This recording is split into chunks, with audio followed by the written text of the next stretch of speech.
Minggu yang terakhir dari bulan komunitas dan sepanjang bulan ini kita sudah belajar tentang value and culture, nilai dan budaya yang kita ingin bangun dan kita ingin hidupi sebagai Bethlehemers. Dan hari ini satu value yang akan kita bahas adalah life is better together. Dan izinkan saya juga untuk mengingatkan kita semua bahwa sepanjang bulan ini dan bulan depan gereja kita sama-sama sedang belajar dari kitab Efesus ya. Hari ini kalau saudara suka dengan judul khotbah, saya berikan judul Planted to Grow, ditanam untuk bertumbuh. Nah, kita akan membaca kebenaran firman Tuhan yang terambil dari kitab Efesus pasal 4 ayat 11 sampai 16. Kita akan baca dari dua terjemahan bahasa Indonesia, yang pertama dari TBLAI dan yang kedua dari Firman Allah yang hidup. Mari ikuti sama-sama ya, kita belajar sama-sama firman Tuhan hari ini.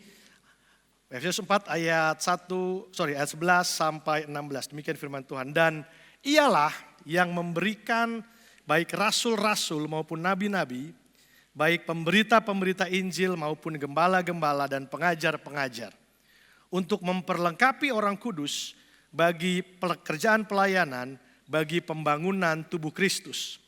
Sampai kita semua telah mencapai kesatuan iman dan pengetahuan yang benar tentang anak Allah, kedewasaan penuh dan tingkat pertumbuhan yang sesuai dengan kepenuhan Kristus. Sehingga kita bukan lagi anak-anak yang diombang-ambingkan oleh rupa-rupa angin pengajaran, oleh permainan palsu manusia dalam kelicikan mereka yang menyesatkan. Tetapi dengan teguh berpegang kepada kebenaran di dalam kasih, kita bertumbuh di dalam segala hal ke arah Dia, Kristus yang adalah kepala. Daripadanya lah seluruh tubuh yang rapi tersusun dan diikat menjadi satu oleh pelayanan semua bagiannya, sesuai dengan kadar pekerjaan tiap-tiap anggota, menerima pertumbuhannya dan membangun dirinya dalam kasih. Kita pindah ke terjemahan firman Allah yang hidup. Beberapa di antara kita diberi kecakapan khusus sebagai rasul.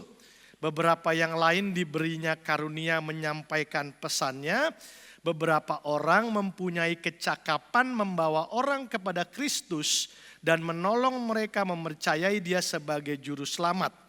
Yang lain mempunyai kepandaian untuk memelihara umat Allah, seperti seorang gembala memelihara domba-dombanya, menuntun dan mengajar mereka berjalan pada jalan Allah. Jadi ayat 11 ini bicara tentang jenis-jenis pelayanan di dalam gereja Tuhan. Nah, ayat 12 menceritakan atau menyampaikan kepada kita tujuannya apa ada pelayanan-pelayanan di ayat 11. Mengapa kita diberi kecakapan-kecakapan khusus untuk melakukan hal-hal tertentu dengan sebaik-baiknya? Ini jawabannya. Supaya umat Allah, jemaat GSJ Bethlehem gitu ya kira-kira, diperlengkapi untuk dapat bekerja lebih baik baginya. Membangun jemaatnya, tubuh Kristus itu sehingga menjadi kuat dan dewasa. Ayat 13. Sehingga akhirnya kita bersatu dalam kepercayaan dan pengertian tentang keselamatan kita dan tentang juru selamat kita anak Allah, dan semuanya menjadi dewasa di dalam Tuhan. Katakan sama-sama, dewasa di dalam Tuhan. Ya, sampai benar-benar mencapai kesempurnaan Kristus. Maka kita tidak lagi seperti anak-anak yang kepercayaannya selalu berubah karena ada orang yang mengemukakan suatu pendapat lain atau membohongi kita sedemikian rupa sehingga kebohongan itu seakan-akan suatu kebenaran. Ini yang Paulus tidak mau terjadi di jemaat di Efesus dan Tuhan tidak mau ada di antara kita juga. Tidak, ayat 15-16. Tetapi sebaliknya dengan penuh kasih kita senantiasa mengikuti kebenaran, berkata benar, berbuat benar, hidup benar. Dengan demikian di dalam segala hal kita makin lama makin menyerupai Kristus yang menjadi kepala dari tubuhnya. Di bawah pimpinannya seluruh tubuh itu disatukan dengan sempurna dan setiap bagian dengan tugasnya yang khusus menolong bagian-bagian lain sehingga seluruh tubuh itu tetap sehat, tumbuh dan penuh dengan kasih. Planted to grow, ditanam untuk bertumbuh. Saya nggak janjian sama adik ini saudara ya. Tapi adik ini dia lari-lari di depan, itu masih kecil jadi lucu. Betul ya? Ini foto anak saya umur 2 tahun, sekarang dia umur 13 tahun. Anak umur 2 tahun tuh lagi lucu-lucunya. Marahnya lucu, ngambeknya lucu, kalau ngelawan kita lucu, ya. Kalau dia jatuh lucu, sama seperti adik ini. Betul ya? Lucu, kita gak marah, betul ya? Tapi bayangkan, kalau anak umur 20 tahun, lari-lari di depan sini, ya, udah gak lucu lagi. Yang ada ngeselin saudara. Adik terima kasih ya, kamu jadi ilustrasi pastor. Gak apa-apa Pak, biarin aja. Ya, anak saya umur 2 tahun, kalau dia ngambek lucu, kalau dia nangis lucu, tapi kalau anak umur 20 tahun, kalau makan masih disuapin, udah gak lucu lagi. Kalau mandi masih dimandiin, apalagi lucu, gak lucu, malah ngeselin. Kalau dia gak bertanggung jawab, dia gak independen umur 20 tahun, gak lucu lagi. Nah tahukah saudara bahwa kehidupan rohani kita juga harusnya demikian. Kita gak boleh stay jadi anak-anak. Kita gak boleh tetap jadi bayi rohani. Tuhan mau kita bertumbuh dewasa. Itu ya yang Rasul Paulus sebagai pendiri dan pemimpin jemaat di Efesus. Nah sampaikan dalam nasihatnya di dalam Efesus 4 tadi. Dia mau jemaat di Efesus bertumbuh dewasa. Tidak lagi menjadi anak-anak. Bahkan dia bilang kami ini ya ayat 11 tadi. Ada yang jadi rasul, ada yang jadi penginjil, ada yang jadi gembala, ada yang jadi pengajar, ada yang jadi nabi. Kami semua itu disediakan Tuhan. Untuk menolong, memperlengkapi jemaat untuk bisa bertumbuh. Roma 8 ayat 29 di bagian lain firman Tuhan berkata, Rasul Paulus juga yang ngomong ini saudara. Sebab semua orang yang dipilihnya dari semula, mereka juga ditentukannya dari semula untuk menjadi serupa dengan gambaran anaknya. Saudara dan saya dipilih ternyata bukan cuma untuk diselamatkan, tetapi juga untuk bertumbuh dewasa semakin serupa dengan gambaran Tuhan. Tuhan mau kita bertumbuh semakin seperti Tuhan. Tapi yang banyak orang Kristen maunya jadi Tuhan. Bukan jadi seperti Tuhan. Beda saudara ya. Tuhan mau kita bertumbuh. Katakan kanan kiri saudara, Tuhan mau engkau bertumbuh dewasa. Bilang saudara ya. Ya. Jangan hanya stay jadi bayi rohani. Jangan hanya stay jadi anak rohani saja. Ya, karena begini saudara, kalau coba renungkan baik-baik. Kalau Tuhan tujuannya menyelamatkan kita hanya untuk supaya kita ini masuk surga, maka seharusnya dan sebaiknya habis buka hati terima Yesus, besoknya ke surga aja. Betul ya? Gak perlu kita diproses lagi. Ada yang mau kayak gitu? Habis terima Yesus langsung masuk surga, saya mau doain sekarang? Ada? Gak ada kan ya? Masih mau bertumbuh ya, masih mau diproses. Tuhan mau kita bertumbuh dewasa. Tapi masalahnya adalah, realitanya adalah banyak orang Kristen, banyak anak Tuhan, banyak orang percaya yang sudah lama jadi Kristen, sudah lama berjemaat, tapi masih tidak bertumbuh.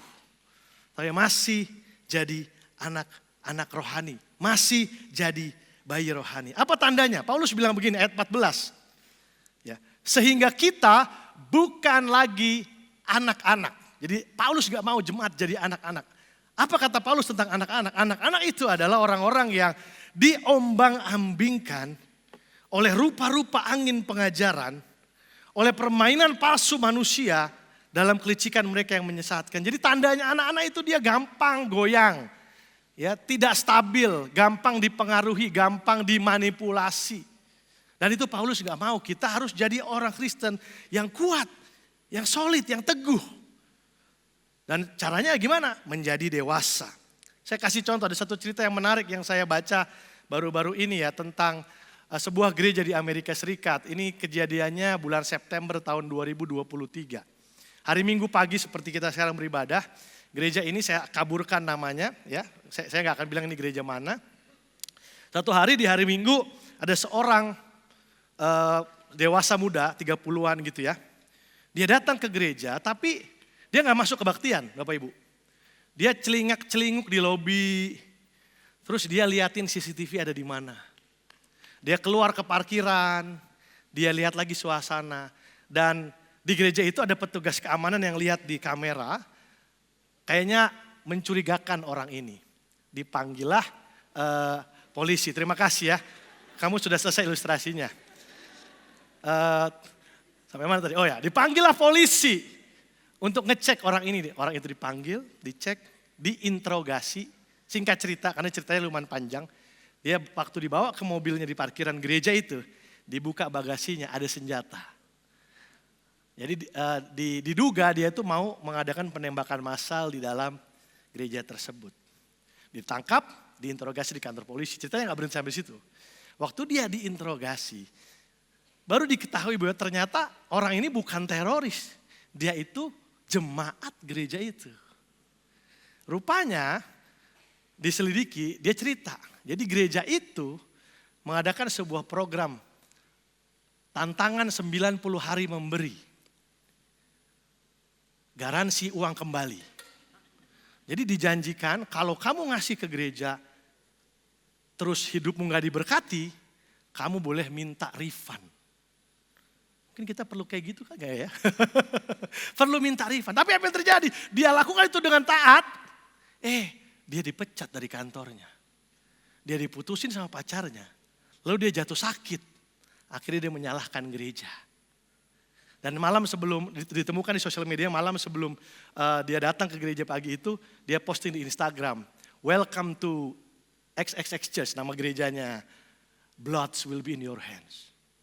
Dan dia posting foto dia lagi bakar Alkitab. Dan inilah yang membuat polisi cukup punya bukti bahwa dia memang merencanakan sesuatu yang jahat, walaupun pada akhirnya dia juga diketahui punya gangguan mental dan dia akhirnya dipenjara 25 tahun.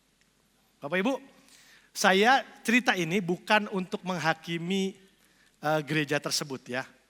Anyway, saya buka website gereja tersebut, makanya saya gak bilang nama gerejanya. Karena kalau saya bilang pasti saudara langsung googling. Benar ada memang program itu dan memang ada tulisannya refund, ya, garansi uang kembali. Gitu.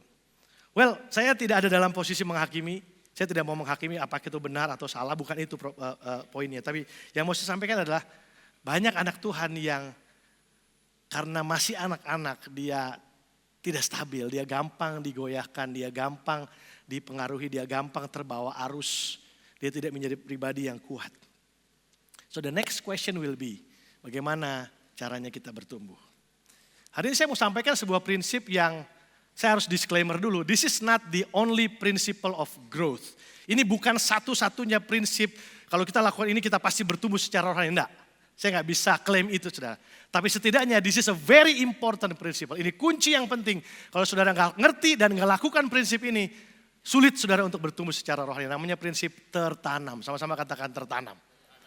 You have to be planted to grow. Ya, kita harus tertanam. Efesus 4 ayat 16 bilang begini, daripadanya lah seluruh tubuh, dari Yesuslah seluruh tubuh. Tolong perhatikan bagian ini baik-baik. Yang rapi, tersusun dan diikat menjadi satu. Jadi ternyata kalau dia diikat rapi menjadi satu, di akhirnya baru dibilang tiap-tiap anggota menerima pertumbuhannya. Jadi untuk kita anak-anak Tuhan bisa bertumbuh sebagai orang yang percaya kepada Yesus, we cannot grow alone. We need to be in a body. Kita perlu ada dalam satu tubuh baru kita bisa menerima pertumbuhan. Planted to grow. Ditanam untuk bertumbuh. Secara natural saja, secara hukum alam saja, benih itu hanya bisa bertumbuh kalau dia ditanam. No matter how great is the potential of the seed. Tidak peduli seberapa hebatnya potensi dari benih. Kalau dia ditaruhnya di gudang, tidak ditaruh di tanah, tidak masuk ke dalam dan tertanam, tidak bisa bertumbuh dan tidak bisa berbuah. Ya. Tertanam untuk bertumbuh. Nah, apa makna dari tertanam secara rohani? Ya, sudah bayangkan sebuah pohon ya, dia ditaruh, dia ada di situ karena dia punya akar yang kuat. Nah, saya percaya tertanam punya dua makna yang penting. Tolong perhatikan baik-baik. Yang pertama, tertanam itu artinya masuk ke dalam. Sekali lagi, tertanam itu maknanya adalah masuk ke dalam. Kalau benihnya cuma ada di atas tanah, dia nggak masuk ke dalam tanah, dia nggak bisa bertumbuh. Ya, memang ada beberapa benih yang bisa taruh aja gitu tumbuh, tapi pada umumnya kalau pohon-pohon besar dia harus masuk ke dalam baru bisa bertumbuh. Kita nggak bisa bertumbuh secara rohani kalau cuma ada di permukaan. Kalau cuma sampai lobi gereja. Kita harus masuk ke dalam. Gak bisa hanya sekedar hadir. Saudara harus masuk ke dalam. Apa maksud ke dalam artinya? Berkomitmen ke dalam. Berkontribusi ke dalam. Terlibat, terbeban. Ikut memikirkan kemajuan that body. Ikut memikirkan kepentingan that body of Christ. Itu artinya masuk ke dalam. Saudara gak hanya sekedar di pelataran kalau pakai bahasa perjanjian lama. Saudara masuk ke dalam. Itu artinya yang pertama, makna pertama dari tertanam. Yang kedua, makna dari tertanam juga bicara tentang menyerap. Karena waktu sebuah benih ada di dalam, dia akan mulai menyerap nutrisi, ya, vitamin, mineral dari tanah itu sehingga dia bisa bertumbuh. Waktu saudara terserap di dalam sebuah tubuh Kristus, artinya saudara mau duduk, makan dan minum di situ secara rohani. Saudara mau diajar, kadang-kadang mau ditegur, kadang-kadang mau didisiplin. Sebagai bentuk saudara terserap supaya saudara bisa bertumbuh. Tapi kalau kita boleh jujur, bukan di Bethlehem ini di Afrika Selatan saudara ya. Banyak orang Kristen yang gak mau dua-duanya, cuma mau satu. Ada orang Kristen yang mau masuk ke dalam. Mau sibuk, mau repot, mau kontribusi, mau diajak untuk berkegiatan. Ayo jadi panitia ya, jadi relawan, jadi volunteer. Tapi gak mau menyerap. Gak mau duduk. Gak mau diajar. Kalau gak pelayanan gak datang. Cuma datang pas ditugaskan aja. Itu adalah orang Kristen yang hanya mau masuk tapi tidak mau menyerap. Waktu mulai ditegur, mulai didisiplin. Enggak deh. Kayaknya Tuhan ini bukan tempat saya gitu. Tapi di 10 tempat dia ngomong begitu. Gak ada tempatnya berarti gitu ya. Dia gak mau menyerap. Dikasih tuntunan, WPDA, dikasih daily devotion, menu, gak dibaca, gak dikerjakan. Sulit bertumbuh. Karena cuma mau masuk ke dalam, cuma mau terlibat, tapi gak mau menyerap. Atau sebaliknya, ada anak-anak Tuhan yang cuma mau menyerap, tapi gak mau masuk ke dalam. Mereka cuma mau makan aja. Ya, mereka cuma mau duduk dengerin ketika disuruh atau diminta untuk berkomitmen, diminta untuk masuk life group, terlibat dalam pelayanan, jadi volunteers. Nggak dulu deh, saya duduk aja, saya menyerap. Dia jadi jemaat yang saya sebut GKJJ, Gereja Kristen Jalan-Jalan. Di mana ada gereja yang lagi viral, pendeta yang lagi viral, disitulah ada dia. Gitu ya. Di mana ada kegerakan Kristen atau kegerakan rohani yang lagi happening, dia ada di situ. Sulit saudara. Saudara akan sulit untuk bertumbuh.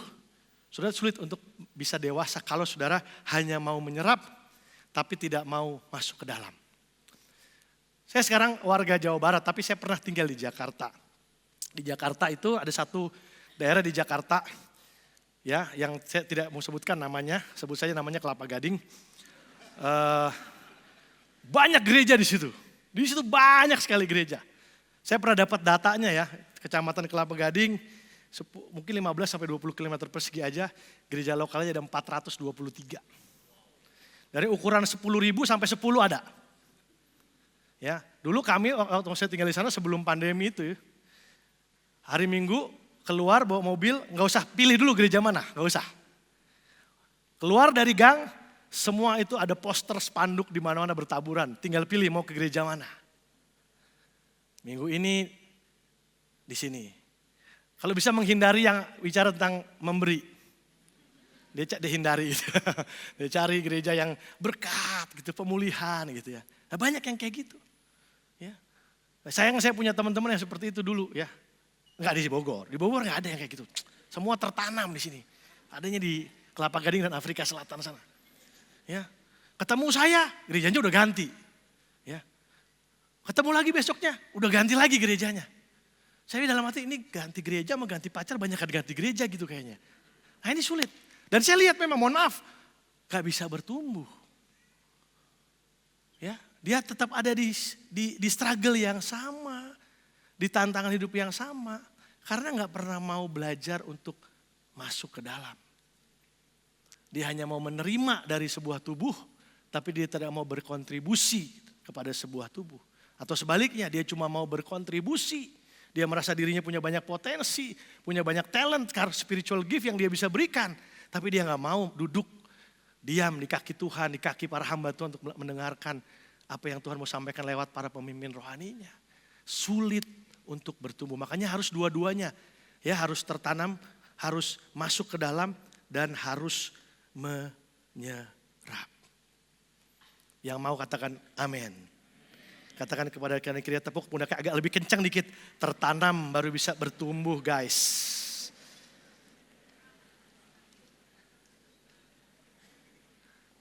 Nah, kita udah belajar tentang kenapa, kita udah belajar tentang bagaimana. Saya akan tutup dengan pertanyaan yang terakhir yang saya mau jawab buat kita semua. Apa dampaknya kalau kita tertanam? Ya, ini penting saudara. Kenapa? Karena kelihatannya hari ini kita baik-baik saja. Ya. Kita mungkin sudah bertanya, apa gunanya? My life is fine, tanpa harus tertanam di dalam sebuah tubuh. Tolong sabar dulu ya. Saya mau baca satu bagian firman Tuhan dari Matius 7 ayat 24 sampai 27. Tapi sebelumnya let me give you an introduction of this scripture ya. Saya kasih pembukaannya dulu. Yesus punya satu seri khotbah yang begitu luar biasa, sudah perlu baca dan pelajari, namanya khotbah di bukit. Itu 2 pasal dari Matius 5 sampai Matius 7 lengkap banget. How to live as God's people. Bagaimana kita hidup sebagai umat Allah. Anak-anak next gen please nanti kita ambil waktu untuk baca Matius 5 sampai 7 kita belajar sama-sama. Ngomongin value, ngomongin culture itu semua ada di situ. Hal berpuasa, berdoa, memberi kekudusan, kebahagiaan, jadi terang semuanya ada di situ. Tapi kemudian Yesus menutup khotbah itu dengan pernyataan yang akan kita baca ini. This is the closing or the conclusion of that sermon on the mount. Tuhan Yesus bilang begini kepada orang yang mendengar perkataannya. Setiap orang yang mendengar perkataanku ini dan melakukannya. Jadi 2 ya, mendengar dan melakukannya. Ia sama dengan orang yang bijaksana yang mendirikan rumahnya di atas batu. Jadi ini jenis orang yang pertama. Orang-orang yang mendengar firman Tuhan dan melakukannya. Ya. Apa yang terjadi dengan orang yang jenis ini? Turunlah hujan dan datanglah banjir, lalu angin melanda rumah itu. Tetapi rumah itu tidak rubuh sebab didirikan di atas batu. Nah ini jenis orang yang pertama saudara. Sekarang jenis orang yang kedua adalah, setiap orang yang mendengar perkataanku ini dan tidak melakukannya, ia sama dengan orang yang apa? Yang bodoh, yang mendirikan rumahnya di atas pasir. Kemudian turunlah hujan dan datanglah banjir, lalu angin melanda rumah itu sehingga rubuhlah rumah itu dan hebatlah kerusakannya. Jadi orang yang jenis pertama adalah orang yang mendengar dan melakukan. Orang yang jenis kedua adalah orang yang mendengar tapi tidak melakukan. Perhatikan baik-baik bagaimana Tuhan mengilustrasikan 2 jenis orang ini ya. Yesus bilang kalau orang itu mendengar dan melakukan, dia seperti membangun rumahnya di atas dasar yang kuat, di atas batu. Nah, dalam bahasa Inggrisnya dipakai kata foundation. Ya. Foundation itu nggak kelihatan, betul? Ada di sini arsitek atau orang sipil nggak mungkin kan bikin pondasi di atas tanah.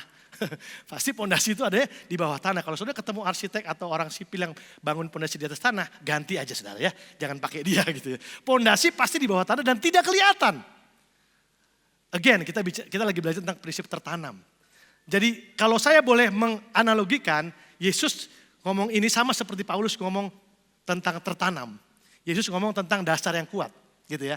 Jadi ternyata orang yang dasarnya kuat itu adalah orang yang mendengar dan melakukan. gitu ya. Tapi orang yang dasarnya nggak kuat di atas pasir gitu ya, adalah orang yang dengar tapi tidak lakukan.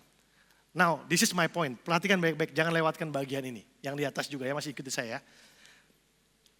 Ternyata orang yang dianggap bijaksana, orang yang dasarnya kuat, dan orang yang dasarnya nggak kuat, dua-duanya sama-sama kena badai.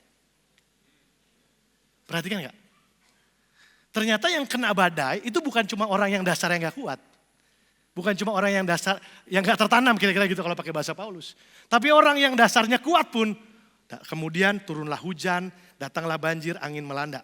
Sama, persis kalimat ayat 27, kemudian turunlah hujan, datanglah banjir, angin melanda. Sama. Tapi yang berbeda adalah apa yang terjadi setelah badainya lewat. Orang yang tertanam, yang dasarnya kuat, rumah kehidupannya masih berdiri.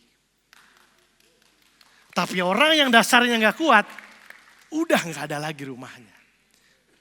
So, ini yang saya maksudkan. Hari ini kita kelihatan semua baik-baik saja karena belum ada badai. Tapi yang akan menentukan whether we are still standing or not after the storm adalah apakah kita tertanam atau enggak. Kalau lagi kayak gini semua sekarang mukanya kayak malaikat. Baik-baik aja kita semua di sini. Gak ada yang kelihatan gak bersyukur, khawatir, gak ada. But what happened after the storm? Makanya kita harus tertanam supaya bertumbuh, supaya dewasa, supaya kuat. Ya, jadi ingat urutannya, tertanam baru bisa bertumbuh. Bertumbuh baru bisa dewasa. Dewasa baru dasar hidupnya kuat. Dasarnya hidupnya kuat, kena badai tetap berdiri. Gitu saudara. Paham saudara ya? Jadi itu dampaknya kalau kita tertanam. Kita gak bisa, jangan pikir oh sekarang. Ya makanya kan akhirnya kadang-kadang banyak orang yang udah susah dulu baru cari Tuhan. Udah susah dulu baru cari life group gitu ya. Ya. Kadang-kadang bisa terlambat bisa tidak. Tapi kebanyakan terlambat. Ya, gitu ya. Tapi kalau saudara mau hidupmu tetap kuat. Dalam segala musim kehidupan. Seperti lagu tadi bilang, walaupun gunung itu gak beranjak. Walaupun gunung masalahmu itu gak beranjak. Tapi engkau tetap bisa kuat. Kenapa? Because you are planted.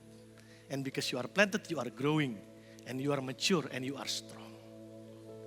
Hari ini, sekali lagi, kami selalu dorong saudara. Sekarang harusnya saudara tahu rahasianya. Di balik kenapa para leaders di gereja ini selalu minta saudara, mendorong saudara ikut life group. Kalau saudara ikut life group, itu bukan supaya kami punya satu to-do list yang kami bisa checklist. Oh udah selesai tugas kami. Enggak. Atau bukan supaya di statistik pelayanan kami terlihat baik karena jumlah orang yang ikut live group banyak. Bukan itu saudara. Karena tadi balik ke ayat yang pertama kita baca. We are here to equip the church. Kami ada untuk memperlengkapi jemaat. Untuk apa? Supaya mereka gak jadi anak-anak. Untuk apa? Supaya mereka kuat menghadapi semua yang mereka harus hadapi di bumi ini. So it's for you. Kalau saudara tertanam, saudara kuat. Itu adalah untuk saudara. Jadi sekali lagi dengan kerendahan hati saya dan teman-teman leaders, please tertanam. Kalau saudara merasa ini adalah rumah yang tepat untuk saudara tertanam, please jangan setengah-setengah, masuk ke dalam, menyerap di dalam sini. Tapi kalaupun, mudah-mudahan gak ada, tapi kalaupun ada yang merasa this is not your place, ini bukan rumah yang cocok buat saudara, it's okay. Tapi still, please cari gereja di mana saudara harus tertanam di sana. Jangan cuma jalan-jalan, jangan cuma datang duduk dan makan tapi tidak mau masuk ke dalam. Karena nanti waktu badai itu datang baru kelihatan bedanya. Yang mau tertanam katakan yes. Dengan tepuk tangan buat Tuhan. Mari kita bangkit berdiri bersama-sama. Kita ambil waktu sejenak untuk untuk berdiri dengan tenang dan memejamkan mata kita merenungkan firman Tuhan yang kita barusan dengar. Kita mau buat satu komitmen di hadapan Tuhan.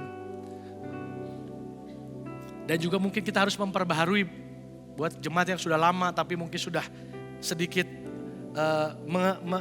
tidak lagi menganggap nilai tertanam ini penting. Mari kita bertobat sama-sama. Kita belajar menyerap dan kita belajar untuk masuk ke dalam. Tuhan, aku berdoa buat semua Bethlehemers yang hadir hari ini, baik di ruangan ini di Yerusalem ataupun mungkin nanti ada yang menonton secara online. Kami gak bisa menghindari badai Tuhan. Hujan pasti datang, banjir pasti datang, angin pasti melanda. Tapi kami bisa persiapkan dasar hidup kami. Dan hari ini Kau ajar kami bahwa dasar hidup yang kuat itu akan terjadi kalau kami boleh tertanam di dalam tubuh Kristus yang sehat. So today, as a body of Christ, sebagai tubuh Kristus, kami mau mengambil satu komitmen sekali lagi. Yang pertama, kami mau menyerahkan hidup kami kepada Engkau, Sang Kepala Gereja.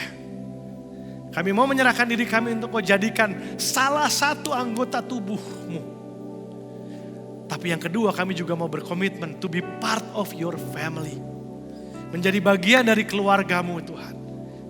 Kami bersyukur ketika kami menyerahkan hidup kami kepada Tuhan Yesus. Kami bukan cuma dapat keselamatan, tapi kami dapat keluarga yang baru Tuhan. Thank you for that. Terima kasih Tuhan. Setidak sempurnanya keluarga rohani kami, but we still need them to grow. Kami butuh keluarga rohani kami, sama seperti kami butuh keluarga jasmani kami, untuk kami boleh bertumbuh. Bethlehemer sekalian, jika itulah yang menjadi komitmen saudara, untuk kembali menaruh diri saudara, menanam diri saudara di dalam Tuhan dan di dalam rumah Tuhan. Can you lift your hands? Mereka sudah mengangkat tangan, kita akan berdoa bersama-sama. Tuhan, Kau lihat semua Bethlehemers yang mengangkat tangan, baik di tempat ini, di ruangan Yerusalem, dan di tempat-tempat yang lain kalaupun ada. Ini komitmen kami. We want to be planted because we want to grow. Kami mau menjadi kuat di dalam Tuhan. Meteraikanlah komitmen kami ini ya Tuhan. Berikanlah kami kekuatan untuk terus masuk ke dalam dan menyerap apapun yang rumah ini sediakan dan berikan kepada kami. Kami bersyukur, kami punya keluarga jasmani dan rohani. Kami percaya keluarga inilah yang akan menolong kami untuk bertumbuh dan menjadi dewasa dan menjadi kuat di dalam Tuhan. Kami serahkan hidup kami ke dalam tangan-Mu. Biarlah segala hormat, pujian, kemuliaan hanya bagi satu nama.